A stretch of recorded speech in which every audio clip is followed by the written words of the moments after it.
A teologia obedece uma metodologia específica, ou seja, a teologia, como ciência, possui uma metodologia científica própria.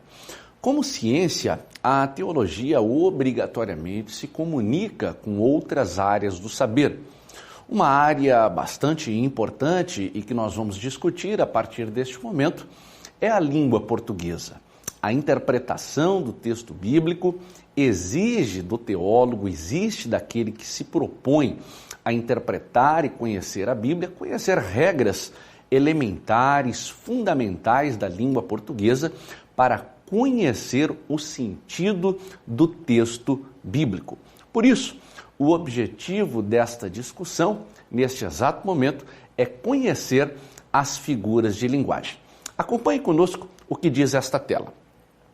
O objetivo desta aula é conhecer o uso das figuras de linguagem para maior compreensão da festa de Pentecostes e a natureza metafórica da linguagem teológica.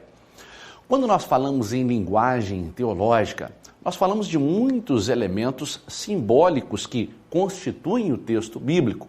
Por isso, e nós vamos ver ainda na discussão deste tema, a necessidade de conhecermos os fundamentos da língua portuguesa, em especial das figuras de linguagem, para aplicarmos na interpretação do Pentecostes propriamente dito. Por isso, o objetivo dessa discussão é nos levar ao entendimento da nossa própria língua, da estrutura da língua portuguesa, através das figuras de linguagem, para entendermos os símbolos que são mencionados na Bíblia Sagrada, que fazem referência ao Pentecostes. Para nós entendermos de uma maneira bastante didática este assunto, nós dividimos em 5 partes esta discussão, para que nós possamos compreender a importância das figuras de linguagem e como elas são verificadas no texto sagrado. Em primeiro lugar, você pode acompanhar conosco, nós vamos entender esta análise ou este estudo falando das figuras de linguagem propriamente dita. Num segundo momento, nós vamos falar da natureza da linguagem teológica. Num terceiro momento, nós vamos falar do Pentecostes numa visão simbólica.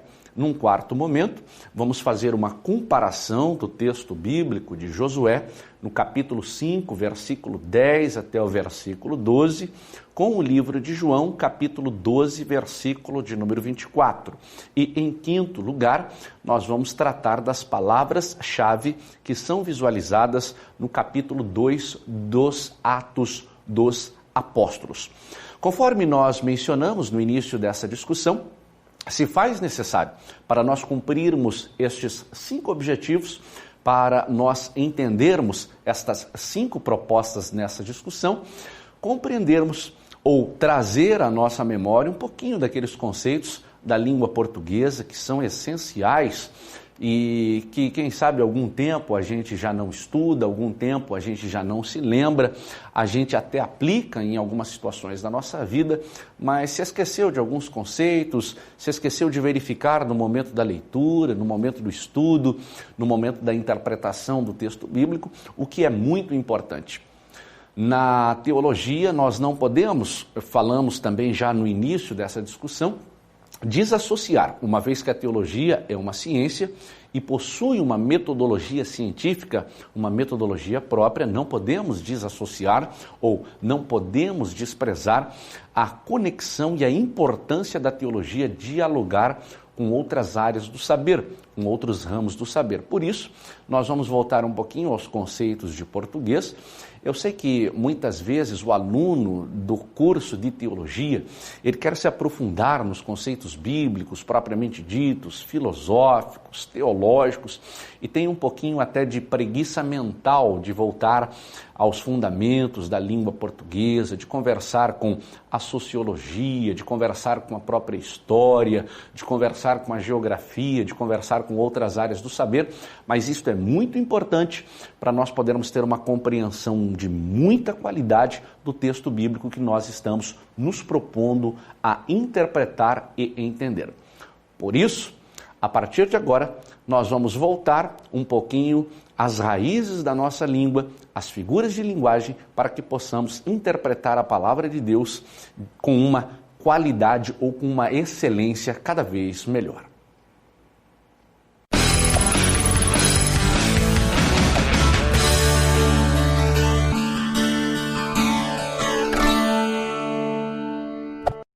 É muito provável que em algum momento da sua vida você já fez a seguinte comparação. O que é mais fácil, estudar português ou estudar matemática? E certamente você chegou à conclusão que grande parte das pessoas já chegou. É mais fácil eu compreender o português do que a matemática. Pode ser para você, mas pode ser diferente para outras pessoas. Eu, por exemplo, tive muita dificuldade na minha caminhada escolar de entender português. A matemática, as ciências exatas eram muito mais simples, na minha experiência particular, de ser compreendida. Eu me lembro que eu tinha muita dificuldade quando chegava na aula de português, quando estudávamos a gramática, aquilo se constituía num desafio muito grande para mim. Eu tinha bastante dificuldade. Talvez você se lembre, nesse momento em que está estudando teologia, em especial neste momento teologia pentecostal, das dificuldades que você enfrentou na sua caminhada escolar, na sua caminhada acadêmica. E talvez os seus desafios foram parecidos com o meu, ou talvez os seus desafios foram diferentes dos meus. Uma coisa é certa, quando nós falamos em português, quando nós falamos na língua portuguesa, por mais desafiante que ela seja, ela é extremamente necessária no estudo bíblico. Ela é extremamente necessária, ou seja, o conhecimento da língua portuguesa, não só das línguas originais da Bíblia, como o hebraico e o grego, a língua portuguesa, a gramática portuguesa, ela é essencial no entendimento e na interpretação do texto bíblico.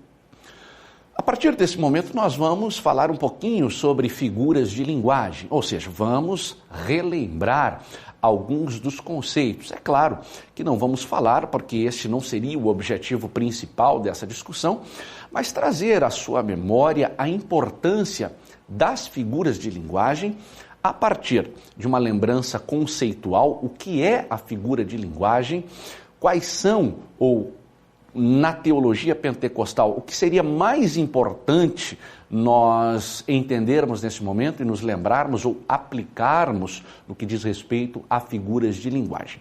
Você pode acompanhar comigo nesta próxima tela o que de fato são estas figuras de linguagem. Figuras de linguagem são recursos que tornam as mensagens mais expressivas. Observe que o conceito de figuras de linguagem é bastante simples de ser entendido.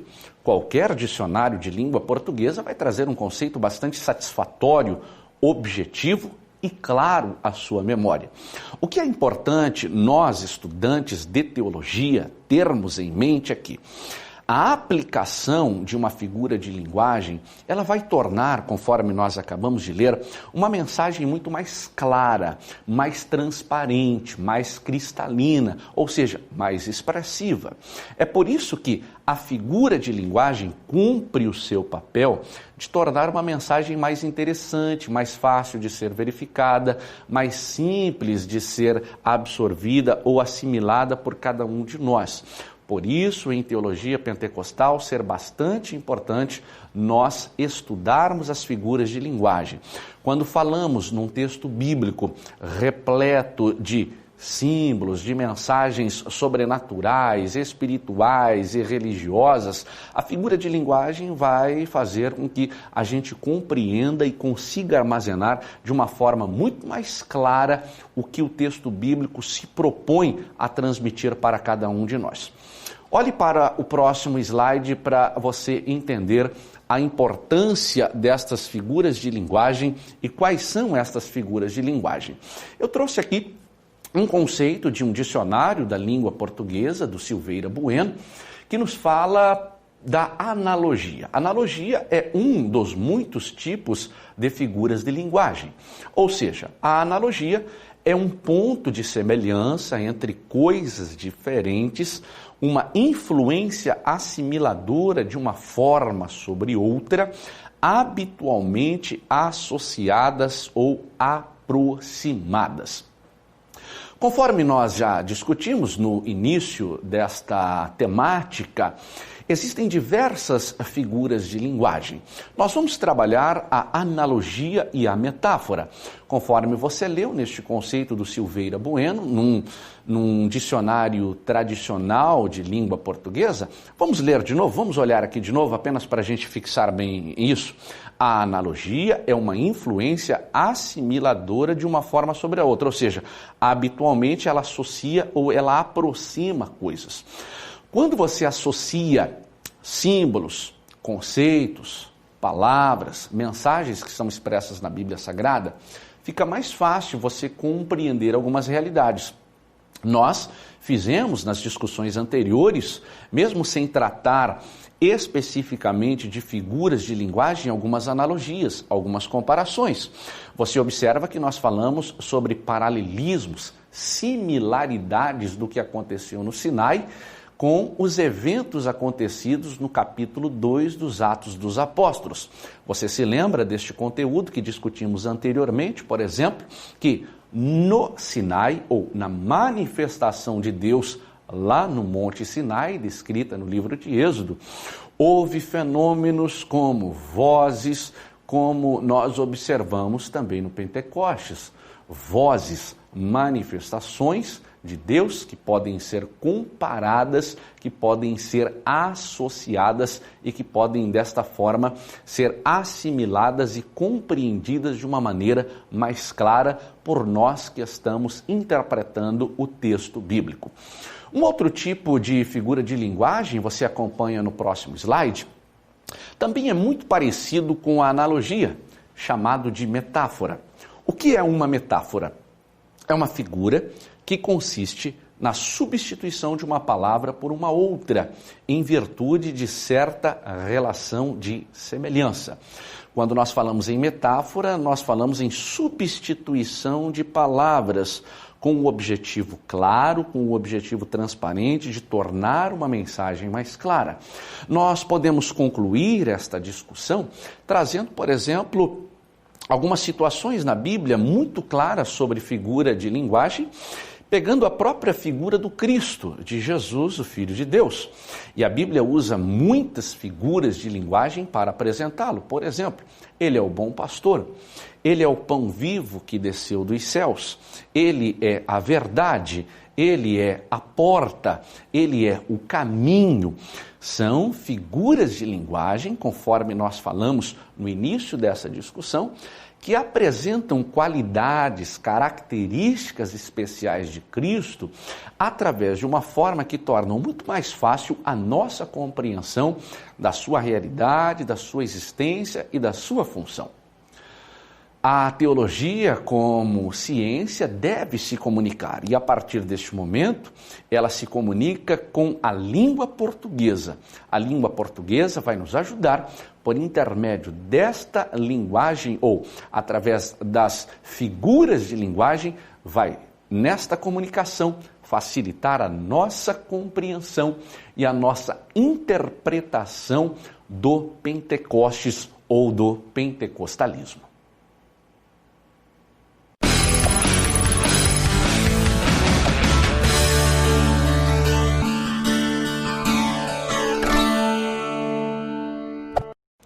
Nós abrimos uma espécie de parênteses nessa discussão de teologia pentecostal para falar um pouquinho sobre alguns aspectos fundamentais da língua portuguesa. Neste momento, nós vamos falar da natureza, ou seja, da origem desta linguagem metafórica na sua aplicação direta na teologia.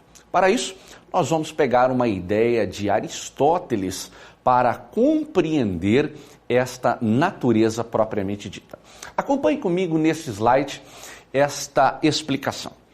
Com relação à metáfora, Aristóteles a definiu como o processo que envolve o uso de uma palavra por transferência, cujo uso originário designa outro objeto ou qualidade. O que o pensamento aristotélico está transmitindo para nós é que a figura de linguagem ela cumpre um papel de transferência de mensagens ou de palavras propriamente dita, sempre obedecendo o princípio da simplificação. Quando nós falamos em figuras de linguagem, nós estamos falando em um processo dinâmico que tem o objetivo de facilitar a interpretação daquilo que está sendo transmitido. Olhe para o próximo slide para nós darmos continuidade ao entendimento da natureza da linguagem teológica. Tão ampla é essa definição que abrange quase todas as figuras de linguagem, inclusive a analogia. Nós falamos já nesta discussão sobre as figuras de linguagem, sobre dois tipos e que nós estamos enfatizando neste momento: a analogia e também a metáfora, que cumprem esse papel da figura de linguagem. Através da substituição de palavras, apresentam mensagens ou palavras com uma mensagem que facilitam a interpretação, no caso de nossa discussão, do texto bíblico. Sendo mais específico, será uma ferramenta de auxílio para interpretar o fenômeno pentecostal, ou o fenômeno do Pentecostes descrito na Bíblia Sagrada. Olhe para o próximo slide. Ainda olhando para esta natureza, nós observamos que a metáfora é uma maneira de falar sobre uma coisa em termos que sugerem outra. Ela é, para usar a famosa frase de Nelson Goodman, uma questão de atribuir um novo significado a uma palavra que já é conhecida. É importante nós entendermos que, se não houvesse a figura de linguagem, não haveria uma impossibilidade de se interpretar o texto. A figura de linguagem é uma ferramenta, ela é um auxílio, ela é um bônus, ela é um adicional. Porque nos parece, num primeiro momento, que se não houvesse a figura de linguagem, haveria uma impossibilidade de se interpretar o texto. E não é esta a função, o motivo da existência de uma figura de linguagem. A figura de linguagem, ela vai auxiliar como facilitadora, uma ferramenta facilitadora para a compreensão e também para a interpretação de um texto. Vamos caminhar? Vamos para o próximo slide? O próximo slide nos traz a seguinte informação, nos traz a seguinte mensagem. Em geral, as metáforas apresentam traços emocionais bastante fortes. As metáforas teológicas são capazes de expressar dimensões emocionais da fé cristã de maneira a torná-las apropriadas à adoração. A linguagem teológica, ela é uma mensagem que tenta traduzir fenômenos sobrenaturais para uma linguagem humana. Vamos imaginar uma situação no livro do Apocalipse. Você já leu o Apocalipse e sabe que João, por exemplo, está diante de visões, está diante de uma revelação sobrenatural, onde ele vê elementos que a linguagem humana não teria correspondentes a priori para explicar o que ele está vendo. Então, quando você lê o livro do Apocalipse, é muito comum, por exemplo, você encontrar expressões como essa. João visualizando animais que não são conhecidos dos animais do mundo selvagem humano. Ele vê, por exemplo, bestas, ele vê animais com olhos, com muitos olhos. Isto não é do conhecimento humano. Ele vê animais com olhos por fora e por dentro do seu corpo. Imagine ele ter que expressar esta visão que ele está tendo numa linguagem humana. Seria bastante difícil e se constituiu num desafio muito grande para João transcrever o que ele viu, fenômenos sobrenaturais, numa linguagem completamente humana. É exatamente neste momento que a figura de linguagem vai nos auxiliar, como uma ferramenta que tem o objetivo de tornar transparente, cristalino e muito mais fácil aquilo que nós estamos lendo. No Pentecostes, isso vai ser amplamente verificado. No capítulo 2 dos Atos dos Apóstolos, a menção de línguas repartidas como que de fogo.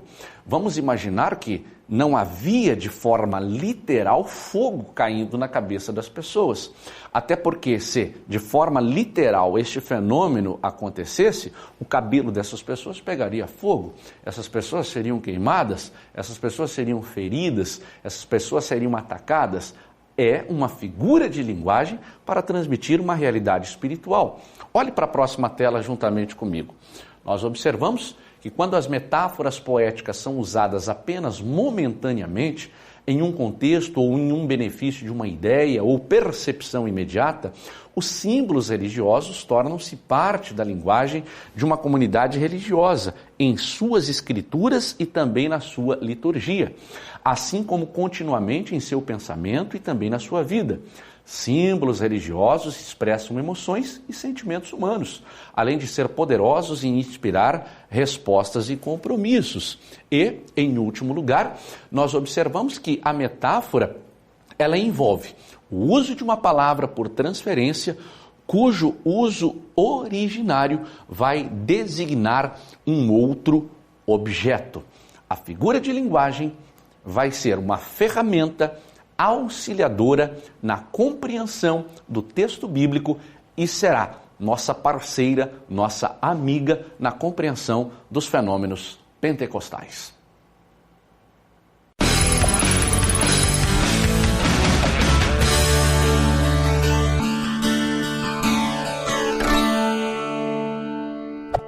Os símbolos são elementos muito fortes no texto sagrado.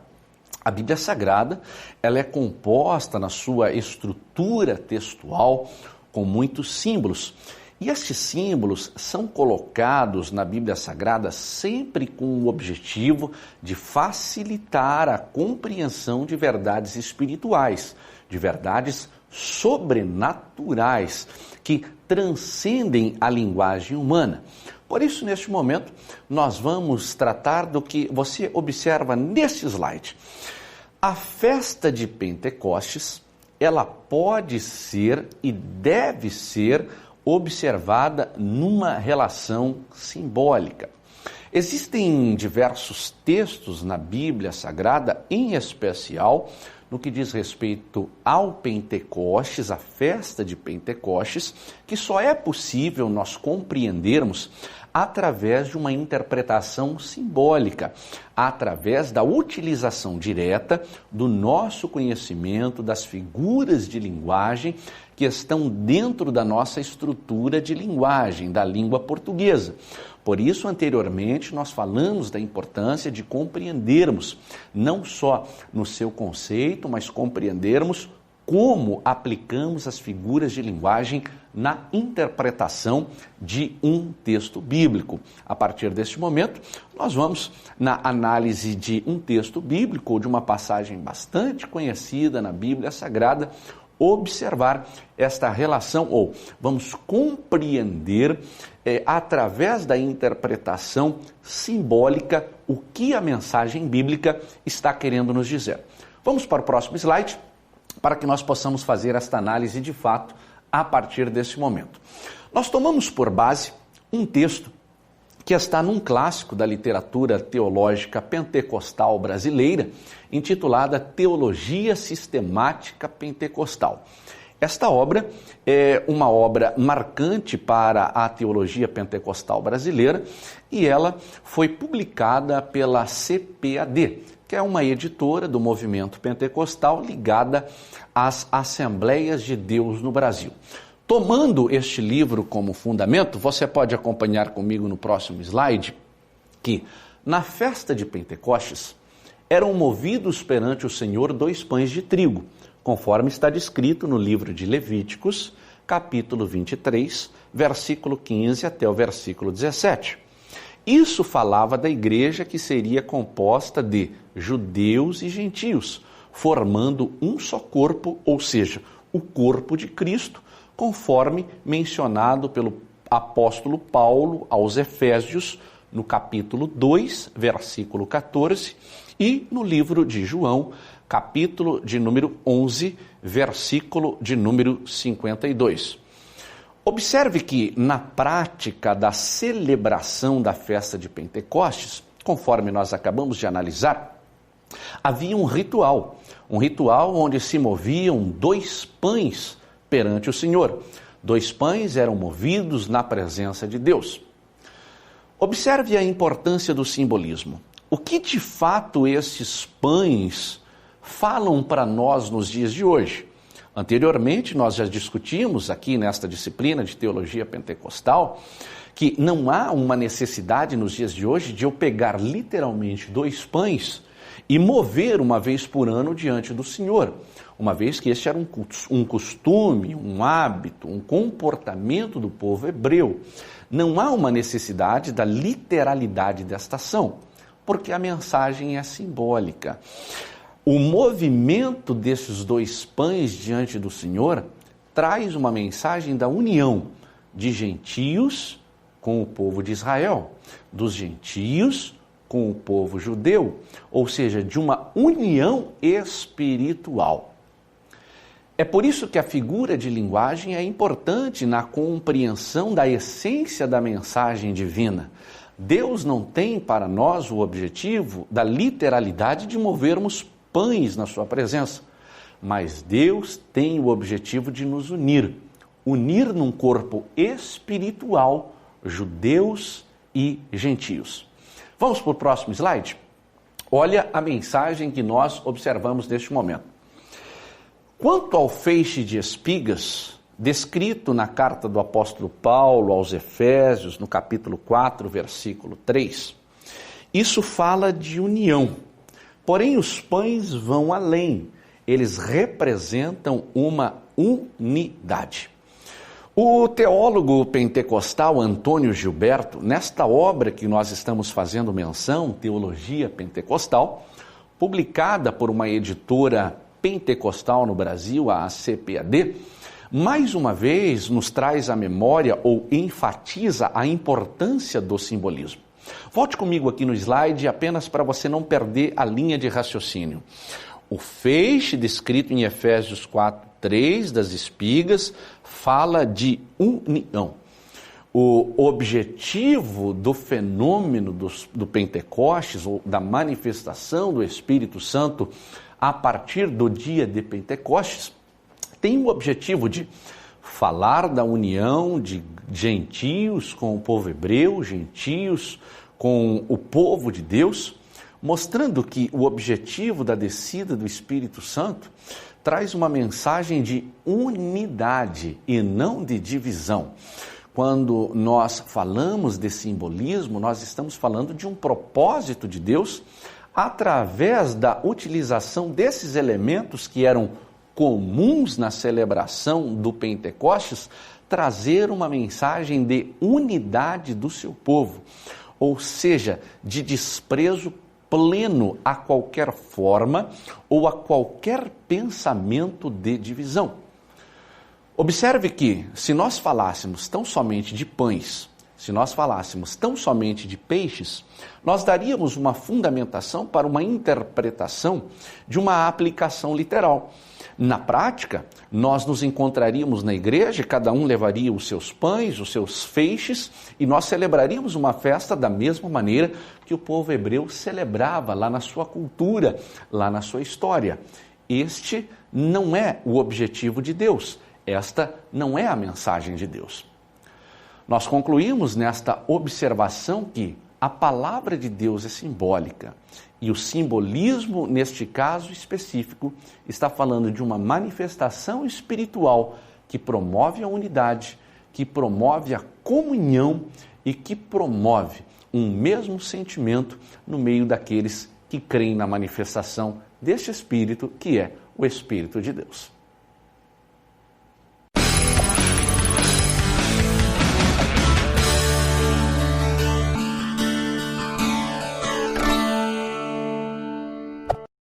Dando sequência à importância da aplicação das figuras de linguagem ou da identificação destas figuras de linguagem no texto bíblico, nós vamos fazer uma comparação neste momento de 2 passagens bíblicas para você entender a importância das figuras de linguagem na interpretação do texto sagrado.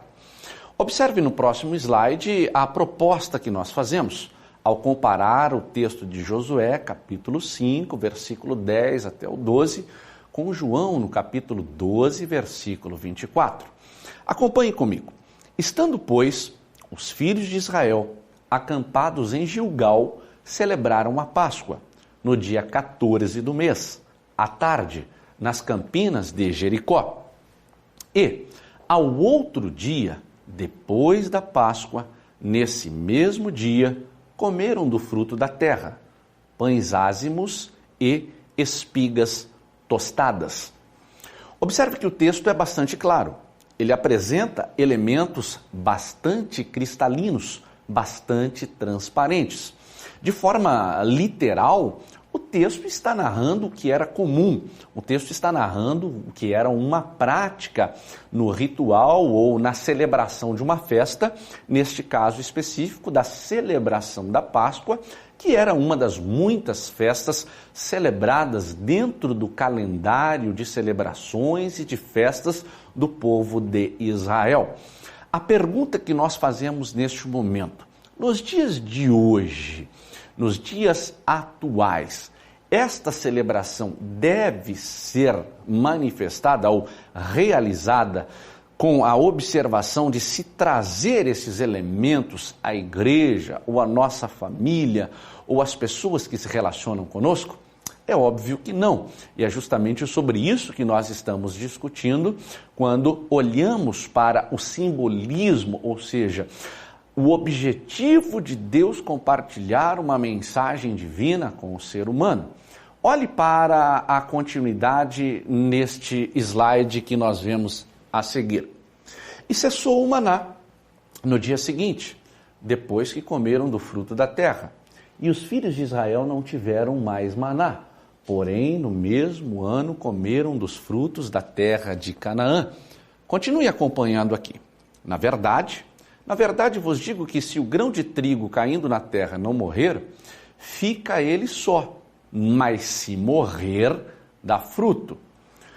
Observe mais uma vez que o texto sagrado está fazendo menção a esses elementos que são comuns da agricultura, que são comuns do dia a dia, que são comuns da realidade do ser humano. Nada de excepcional, nada de tão difícil de ser compreendido. Elementos que fazem parte de uma celebração. Vamos pensar na nossa realidade, na nossa cultura. Imagine que no dia da celebração do Natal, no dia 25 de dezembro, é muito comum você reunir a sua família ao redor de uma mesa e, de acordo com a nossa cultura, ter alguns elementos que são bastante comuns, como, por exemplo, a figura do peru, a figura de um panetone, de uma mesa bastante farta, de pessoas sentadas ao redor daquela mesa, um momento de comunhão, um momento de paz, um momento de alegria. A Bíblia nada mais está trazendo uma narrativa de um acontecimento comum, nada excepcional. Nada excepcional numa primeira visão, numa primeira análise.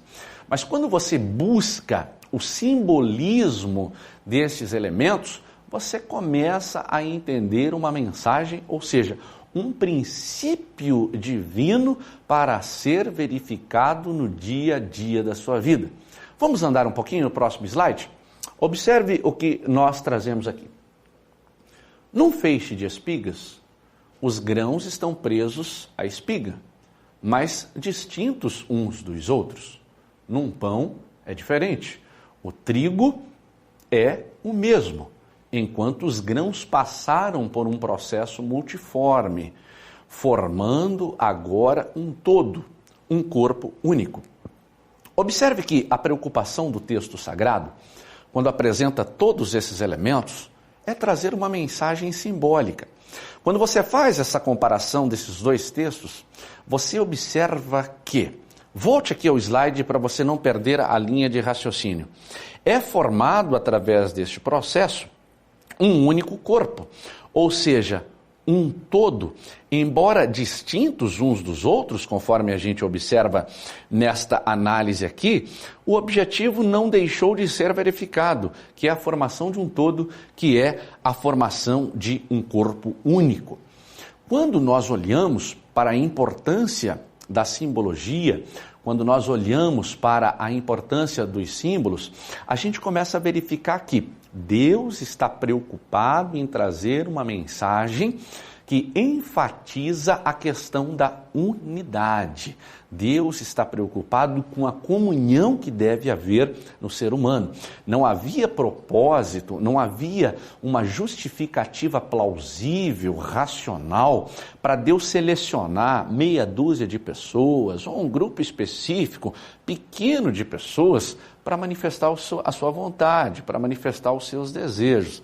A vontade de Deus foi sempre unir os homens para que esses homens pudessem experimentar as suas dádivas, para que os homens pudessem experimentar o seu favor, para que os homens pudessem experimentar de fato as boas coisas que Deus sempre planejou para este homem, que este Deus sempre planejou para os seres humanos. Perceba como é importante você compreender e entender a questão simbólica. Deus fala conosco através de elementos comuns. Estes elementos comuns trazem uma simbologia extremamente importante e nesta simbologia Deus está transmitindo uma mensagem ao nosso coração. Percebeu como é difícil, eu diria até, percebeu como é impossível você desprezar o conhecimento da linguagem portuguesa, como é necessário você compreender aquilo que é essencial na linguagem que faz parte do nosso dia para entender uma mensagem espiritual?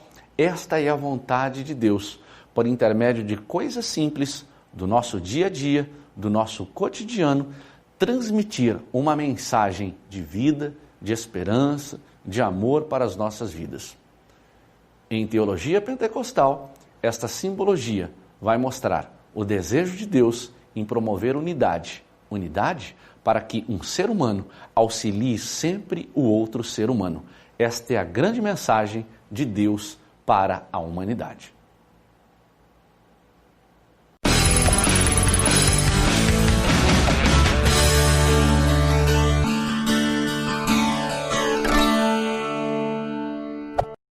Nós estamos conversando sobre as figuras de linguagem, a importância de conhecermos conceitos, fundamentos da nossa gramática, da língua portuguesa, para nos auxiliar na compreensão e interpretação do texto bíblico. Neste momento, nós vamos observar em Atos, capítulo de número 2, algumas palavras simbólicas que nos trazem algumas mensagens. Estas palavras foram organizadas e foram divididas, melhor assim, pelo teólogo pentecostal Antônio Gilberto. Ele, de maneira didática, observou ou fez alusão a algumas palavras que julgou serem bastante interessantes e importantes para nós entendermos realidades espirituais, para nós entendermos realidades sobrenaturais. Vamos olhar para cada uma delas, mesmo que de forma bastante rápida, mas de maneira muito objetiva, para entender a importância da simbologia contida nestas palavras-chave. Acompanhe nesse slide. Estas expressões, elas marcaram o primeiro Pentecostes, indicando fatos que devem acompanhar o verdadeiro Pentecoste através dos tempos. Vamos olhar então para a primeira palavra que, conforme este teólogo pentecostal, Antônio Gilberto, nos ajudam a entender o desenvolvimento do pentecostalismo na história. A primeira palavra, em Atos capítulo 2, versículo 1, é a própria palavra Pentecostes. Nós já falamos, já discutimos aqui nesta disciplina que Pentecostes era o nome de uma festa do povo judeu. Era o nome de uma das festas que estavam no calendário de celebrações que o povo hebreu deveria observar. Antônio Gilberto, teólogo pentecostal, enfatiza esta palavra de uma maneira simbólica, manifestação de Deus em um dia especial de gratidão e de exteriorização de alegria. Vamos para a segunda palavra-chave importante de ser compreendida? É a palavra todos, que aparece no mesmo capítulo 2 de Atos, versículos 1, 4, 17, 21, 39, 43 e 44. São expressões, são palavras que estão ali no capítulo de número 2, que mostram que o fenômeno da manifestação do Espírito Santo atingiu a todas as pessoas, claro, que estavam dispostas a receber este fenômeno. Lembrando que Deus respeita individualidades. Nenhuma manifestação de Deus fere a possibilidade que Ele mesmo imprimiu no ser humano de escolher. Eu e você somos livres para aceitá-lo ou não aceitá-lo. Mas a simbologia do todo no capítulo 2, nos versículos que nós acabamos de fazer referência, é que Deus sempre teve o objetivo de manifestar e compartilhar os seus sonhos com todo ser humano. Vamos para a próxima palavra? Reunidos, versículo de número 1. Este terceiro momento mostra a importância da reunião, a importância da comunhão, a importância de um compartilhamento de pensamentos, de sentimentos. Estavam reunidos com o objetivo de buscar um pouquinho mais de Deus. Quarto lugar, céu, no versículo de número 2. Mais uma vez, uma mensagem simbólica mostrando que a manifestação teve a sua origem nos céus, diferenciando uma origem humana, ou seja, uma mensagem simbólica que tem a preocupação de mostrar que este fenômeno nasceu no coração de Deus. Olhe para a próxima tela, vamos caminhar. Nós olhamos ainda no versículo de número 2 para o som, ainda no versículo de número 2, nós olhamos para o vento, expressões simbólicas, som e vento, expressões que estão presentes. No vento existe o som, existem sons mais intensos, menos intensos, mas são palavras-chave simbólicas. Por que vento? Por que som? Deus não poderia ter manifestado-se de outra forma? É claro que ele poderia ter se manifestado de outra forma. Isto nos mostra de maneira simbólica que a presença de Deus através do vento é uma presença que pode ser sentida. Quando você sente o vento no seu rosto, quando você sente o vento batendo no seu corpo, você tem de forma literal a sensação da materialidade do deslocamento do ar, que é o próprio conceito de vento. Simbolicamente, a presença de Deus ela pode ser sentida. Por que um som?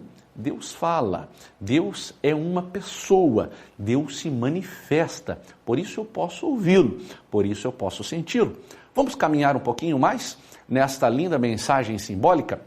A gente observa ainda outras passagens, como casa, no versículo de número 2.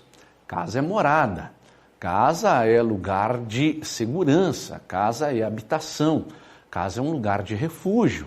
Casa é um lugar onde nós nos reunimos com as pessoas que estão próximas de nós, ou seja, um ambiente agradável. Quando a gente fala em casa, nós estamos falando numa mensagem de uma sensação de conforto, de segurança, de alegria, de paz. Onde existe a presença de Deus, existe paz. Vamos um pouquinho adiante? Nós temos também no versículo 3 e também no versículo de número 4, a presença das línguas. Quando a Bíblia Sagrada faz esta menção às línguas, é claro que ele não está falando de uma literalidade, não está falando de uma língua propriamente dita, mas é um texto que deve ser destacado, porque a língua é uma forma de, eu não diria uma forma, é obrigatoriamente uma manifestação, uma exteriorização de pensamentos e sentimentos. Olhe comigo um pouquinho mais adiante, ainda neste slide.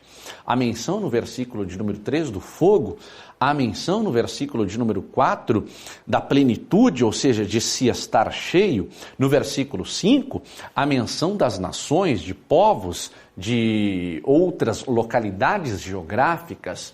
Há também no versículo 13 a palavra zombaria, há no versículo 14 uma ênfase na figura de Pedro e há no capítulo de número 2 a figura da palavra de Deus.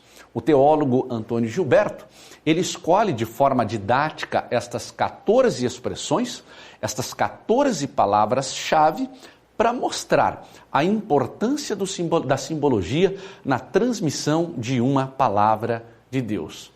Simbologia é a forma adequada e didática de Deus manifestar o seu pensamento e a sua vontade ao ser humano.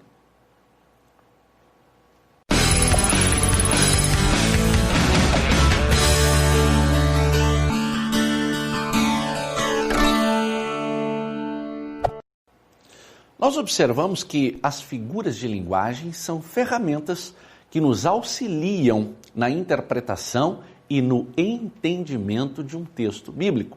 Observamos que no fenômeno do Pentecostes, os símbolos presentes na descrição textual ou na narrativa apresentam uma mensagem sobrenatural, uma mensagem que revela princípios de Deus para o ser humano. Olhe nessa próxima tela a nossa proposta prática da utilização de figuras de linguagem na interpretação de um texto bíblico. Em primeiro lugar, a metáfora, observada no livro do profeta Jeremias, capítulo 23, que nos diz: porventura, a minha palavra não é como fogo, diz o Senhor, e como um martelo que esmiuça a pedra. Quando a gente olha para esse texto de Jeremias, a gente começa a observar que a figura de linguagem, que é uma ferramenta auxiliar na interpretação de uma mensagem sobrenatural, pode ser verificada no dia a dia das nossas vidas. O impacto que a palavra de Deus produz é de fato verificado. Olhe comigo aqui o que você acabou de ler. Porventura minha palavra não é como fogo ou como um martelo? É claro que a palavra de Deus não é um fogo literal, é claro que a palavra de Deus não é um martelo, mas o impacto, a influência desta palavra no meu coração, na minha alma e na minha mente, de fato, quebra o meu coração e me faz mudar o meu comportamento. Vamos olhar mais um exemplo? Olhe comigo o que nós colocamos em segundo lugar. Uma analogia em Tiago capítulo 1, versículo 6. Peça, porém, com fé, em nada duvidando. Porque o que duvida é semelhante à onda do mar, que é levada pelo vento e lançada de uma para outra parte. É claro que, de fato, o vento não me joga de um lado para o outro. Não há uma literalidade, mas o simbolismo, que expressa uma verdade sobrenatural, está dizendo para mim que a dúvida pode me tornar uma pessoa inconstante, me levando de um pensamento para o outro. Vamos para mais um aspecto observado nesse próximo slide? Acompanhe comigo o que nós colocamos aqui. A símile, Mateus capítulo 10, versículo 16, eis que vos envio como ovelhas ao meio de lobos, portanto sede prudentes, como as serpentes e inofensivos como as pombas. Mais uma vez, uma simbologia que pode ser olhada por intermédio das figuras de linguagem, me comparando as características de alguns animais ou de algumas circunstâncias que são conhecidas aqui na Terra. Isso nos mostra que é possível, por intermédio da interpretação desse texto, na prática, eu me comportar de maneira diferente. Vamos andar um pouquinho mais e olhar o nosso próximo exemplo? Nós olhamos para a hipérbole, observada no Evangelho segundo Mateus, capítulo 7, versículo 3. Por que reparas tu no argueiro que está no olho do teu irmão e não vês a trave que está no teu olho?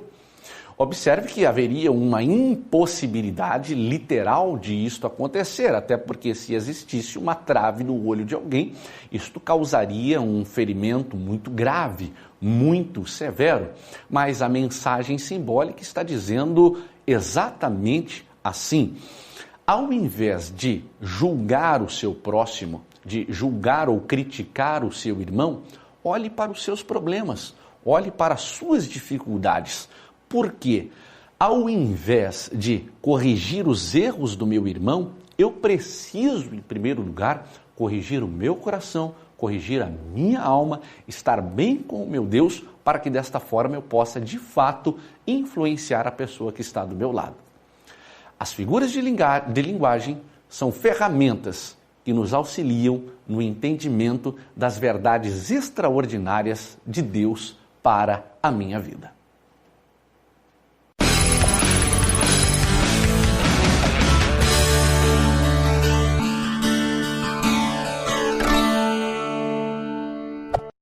A simbologia é um elemento bastante presente em todo o texto sagrado. E se não estivesse presente, conforme nós já discutimos anteriormente, traria muitas dificuldades no nosso entendimento e na nossa compreensão das revelações sobrenaturais, das revelações de Deus para a nossa vida, sobretudo na sua aplicabilidade em nosso dia a dia. Nós concluímos esta discussão, conforme nós chamamos no início da discussão de um parênteses, lembrando da importância de conhecermos as estruturas fundamentais da nossa língua, as estruturas fundamentais da língua portuguesa, a necessidade de voltarmos aos rudimentos da gramática da língua portuguesa, porque estas ferramentas vão nos ajudar, vão nos auxiliar na interpretação e na compreensão de verdades sobrenaturais, de verdades espirituais que uma linguagem humana simplesmente não seria capaz de traduzir para nós. Nós observamos no início dessa discussão que nós precisamos ter em mente não só a necessidade, a importância, mas conhecer o conceito de figuras de linguagem. Lembrando que a figura de linguagem ela tem como principal objetivo transformar conceitos de forma bastante cristalinas para nós, para que nós possamos ter facilidade de assimilar e facilidade de armazenar na nossa memória, sempre com o objetivo de sermos edificados e podermos, a partir de então, compartilhar com a pessoa que está próxima de nós os conteúdos que nós compreendemos e entendemos e que, de fato, mudaram as nossas vidas. Nesta discussão, nós demos ênfase à analogia e também à metáfora. Lembrando que a Bíblia Sagrada está repleta de comparações, repleta de metáforas e analogias que nos ajudam no entendimento desta revelação sobrenatural de Deus para as nossas vidas. Nós fizemos também neste momento algumas comparações de textos bíblicos nessa discussão, enfatizando sempre que a simbologia é um elemento fundamental na interpretação. E tratamos aqui especificamente do capítulo 2 de Atos, através de uma divisão didática do teólogo pentecostal Antônio Gilberto, na análise de 14 palavras-chave, que, quando olhamos para elas, vemos de fato uma simbologia bastante forte, bem presente ali, que nos ajuda a entender os eventos que marcaram, os eventos que foram especiais e essenciais na concretização da manifestação do Espírito Santo, conforme declarado lá em Atos, capítulo 2, quando nós encontramos a descrição da descida do Espírito Santo de Deus no dia de Pentecostes. Nós finalizamos esta discussão trazendo à memória este momento em que nós estudamos a língua portuguesa em nossa trajetória escolar, em nossa trajetória acadêmica, e enfatizamos que, infelizmente, ela está sendo desprezada ou é desprezada por algumas pessoas, uma vez que ela nos força, ela nos obriga a empreendermos um esforço cada vez maior. Seria muito mais simples eu abrir a Bíblia, eu abrir o texto sagrado e de imediato buscar uma interpretação. Todas as vezes que eu preciso me comunicar com outra área do saber, é claro, isso vai obrigar-me a me esforçar, vai fazer com que eu trabalhe mais, que eu dedique mais tempo a isso. Mas estas figuras de linguagem serão grandes ferramentas auxiliadoras para o entendimento de uma mensagem de Deus para o seu povo. Concluímos que no dia de Pentecostes, as palavras que estão ali, de forma simbólica, apresentam uma mensagem de Deus que é transmitida para um povo que está reunido, unido, num só propósito, em comunhão, em uma casa, em um ambiente de segurança, em um ambiente agradável, buscando a sua presença.